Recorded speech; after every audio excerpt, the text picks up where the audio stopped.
Good morning, all of you. Today we are going to discuss about future perfect tense. आइए जानते हैं कि future perfect tense को किस प्रकार से हम बनाते हैं, किस प्रकार से हिंदी सेंटेंसेस को इंग्लिश में ट्रांसलेट किया जाता है। पहचाने कैसे कि ये फ्यूचर परफेक्ट टेंस है। अगर हिंदी सेंटेंसेस के लास्ट में कुछ एक शब्द हैं, देखिए जैसे चुका होगा, चुकी होगी, चुके होंगे, या होगा, ई होगी, ए होंगे, अगर इस तरह के शब्द जो हैं वाक्यों के लास्ट में आते हैं तो वह फ्यूचर परफेक्ट टेंस कहलाता है। आइए देखते हैं सबसे पहले अफर्मेटिव निगेटिव सेंटेंसेस को किस प्रकार से बनाया जाता है, क्या इसका रूल है। सबसे पहले सब्जेक्ट आता है। सब्जेक्ट के अकॉर्डिंग विल और शैल का प्रयोग करते हैं। मैंने पहले भी आपको बता रखा है कि शैल का प्रयोग आई और वी के साथ ही किया जाता है, और जो रेस्ट ऑफ द सब्जेक्ट्स हैं, जितने भी बचे हुए सब्जेक्ट्स होते हैं, उन सब के साथ हम विल का प्रयोग करते हैं। तो आई और वी के साथ ही शैल का प्रयोग होगा। निगेटिव है तो नॉट, हेल्पिंग वर्ब के बाद नॉट। इस टेंस में विल और शैल के बाद हैव जरूर लगेगा और वर्ब की थर्ड फॉर्म प्रयुक्त होती है, और एट लास्ट हम यूज करते हैं ऑब्जेक्ट का। यहां पर क्या होता है कि कभी कभी समय भी दिया रहता है तक के सेंस में, टाइम। हमने इससे पहले पास्ट परफेक्ट टेंस में भी देखा है कि वहां पर भी जो है टाइम का प्रयोग किया जाता है, जैसे परसों तक, 2020 तक, कल तक। तो वहां पर हम तक के लिए टिल का प्रयोग करते हैं।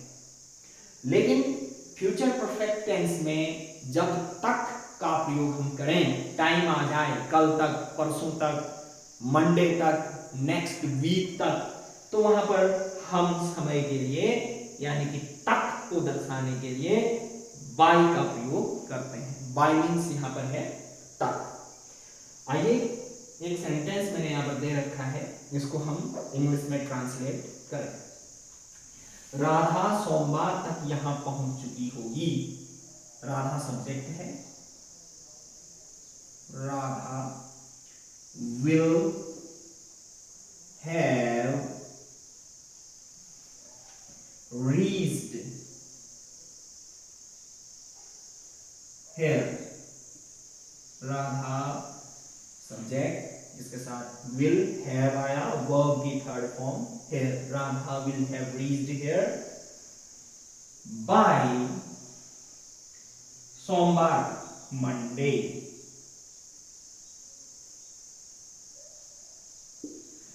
तो Radha will have reached here by Monday. तो ये आपको समझ में आ गया होगा, यहां पर मंडे तक के लिए हमने बाय का प्रयोग किया।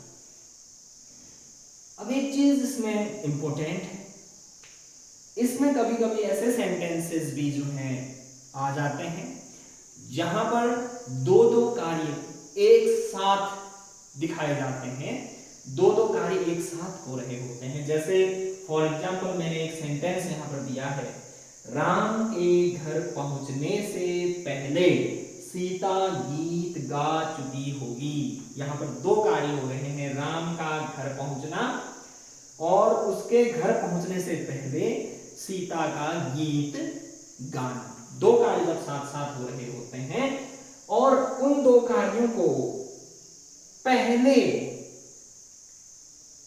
ऐसा शब्द अगर बीच में आया हो, पहले आया हो और ये दो कार्यों को विभाजित कर रहा हो, तो हमें ये ध्यान देना है कि जो कार्य, जो काम पहले हो गया है, जो काम पहले हो रहा है, उसकी इंग्लिश हमें फ्यूचर परफेक्ट टेंस में बनानी है। फिर बिफोर के बाद बचा हुआ जो कार्य है उसे प्रेजेंट इंडेफिनिट टेंस में ट्रांसलेट करना है। तो हम देखते हैं यहां पर पहले कौन सा कार्य हो रहा है, देखते हैं। राम के घर पहुंचने से पहले, यानी कि राम घर नहीं पहुंचा है, उससे पहले ही इन फ्यूचर सीता गीत गा चुकी होगी। सीता का गीत गाने का कार्य हो चुका होगा, सीता गीत गा चुकी होगी। तो ये कार्य पहले हो रहा है, इसे हम फ्यूचर परफेक्ट टेंस में बनाएंगे। सीता गीत गा चुकी होगी।